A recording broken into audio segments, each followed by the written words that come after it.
भगवान भोलेनाथ का नाम कैसे हुआ नीलकंठ।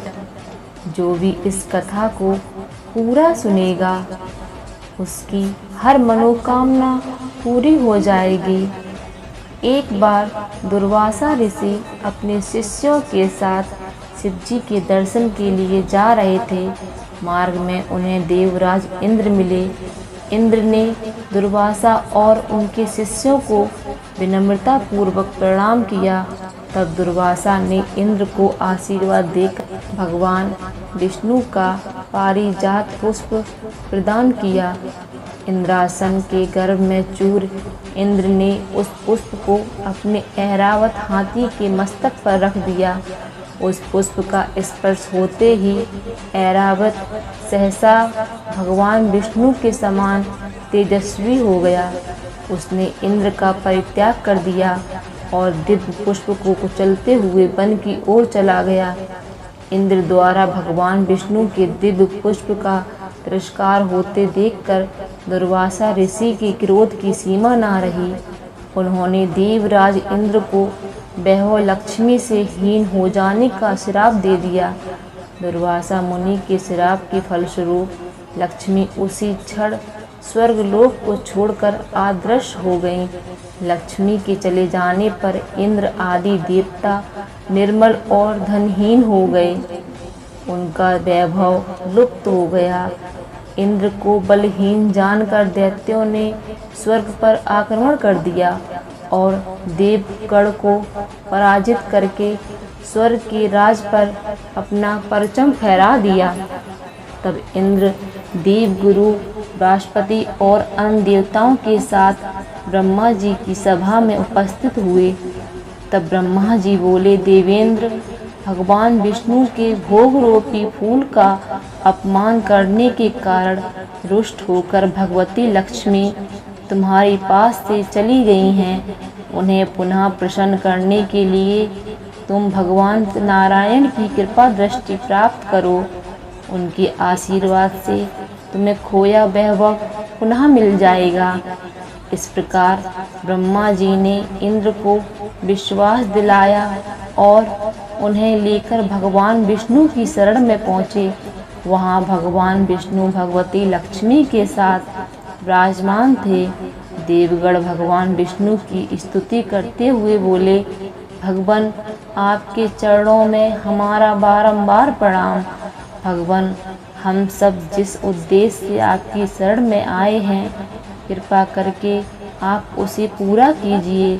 दुर्वासा ऋषि के श्राप के कारण माता लक्ष्मी हमसे रूठ गई हैं और दैत्यों ने हमें पराजित कर स्वर्ग पर अधिकार कर लिया है। हम अब आपकी शरण में हैं, हमारी रक्षा कीजिए प्रभु। भगवान विष्णु त्रिकालदर्शी हैं। वे पल भर में ही देवताओं के मन की बात जान गए।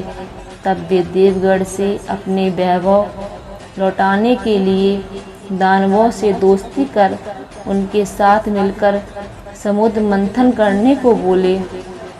उन्होंने समुद्र की गहराइयों में छिपे अमृत के कलश और मणि रत्नों के बारे में बताया कि उसे पाने से वे सभी फिर से वैभवशाली हो जाएंगे। भगवान विष्णु के कहे अनुसार इंद्र सहित सभी देवता दैत्यराज बलि के पास संधि का प्रस्ताव लेकर गए और उन्हें अमृत के बारे में बताकर समुद्र मंथन के लिए तैयार कर लिया। समुद्र मंथन के लिए समुद्र में मंदराचल को स्थापित कर वासुक नाग को रस्सी बनाया। तत्पश्चात दोनों पक्ष अमृत प्राप्ति के लिए समुद्र मंथन करने लगे। अमृत पाने की इच्छा से सभी बड़े जोश और वेग से मंथन कर रहे थे। सहसा तभी समुद्र में से कालकूट नामक एक भयंकर विष निकला। उस विष की अग्नि से दसों दिशाएं जलने लगीं। समस्त प्राणियों में हाहाकार मच गया। देवताओं और दैत्यों सहित ऋषि मुनि मनुष्य गंधर्व और यक्ष आदि सभी उस विष की गर्मी से जलने लगे। देवताओं की प्रार्थना पर भगवान शिव विषपान के लिए तैयार हो गए। उन्होंने भयंकर विष को हथेलियों में भरा और भगवान विष्णु का स्मरण कर उसे पी गए। भगवान विष्णु अपने भक्तों के संकट हर लेते हैं। उन्होंने उस विष को शिवजी के कंठ में ही रोक दिया, उसका प्रभाव समाप्त कर दिया। विष के कारण भगवान शिव का कंठ नीला पड़ गया और वे संसार में नीलकंठ के नाम से प्रसिद्ध हुए। जिस समय भगवान शिव विषपान कर रहे थे, उस समय विष की कुछ बूंदें नीचे गिर गईं, जिन्हें बिच्छू, सांप आदि जीवों और कुछ वनस्पतियों ने ग्रहण कर लिया।